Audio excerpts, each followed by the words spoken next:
बिस्मिल्लाहिर्रहमानिर्रहीम। मैं काला शाह काकू से बोल रहा हूँ। इस वक्त तहरीक लब्बैक या रसूलल्लाह पाकिस्तान का जो नामूस रिसालत मार्च है उस पर शदीद शैलिंग की गई है, सीधी गोलियाँ बरसाई गई हैं। 10 से ज़्यादा हमारी शहादतें हो चुकी हैं, सैकड़ों लोग जख्मी हैं और दर्जनों लोग वो हैं जो अपाहज और माजूर हो चुके हैं। इसके बावजूद रेंजर्स और पुलिस सीधी गोलियां बरसा रही है। अवाम बाहर निकल चुकी है पूरे पाकिस्तान से। मैं ये कहना चाहता हूँ कि आखिर वो कौन लोग हैं जो अवाम और इदारों को लड़ाना चाहते हैं। खुदा के लिए पाकिस्तान पर रहम किया जाए। ये तो रसूलुल्लाह की इज्जत के लिए लॉन्ग मार्च था जिसमें पैदल लोग चल रहे थे।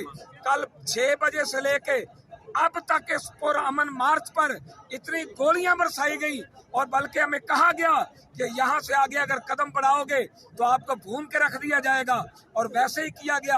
अब तो मैं नाम नहीं ले रहा, लेकिन अगर जरूरत पड़ी तो हम ये नाम भी ले सकते हैं। इसलिए होश के नाखून लें और पाकिस्तान को उस तरफ न धकेलें, इन पुरअमन लोगों को उस तरफ न धकेलें जिस तरफ हम जाना नहीं चाहते।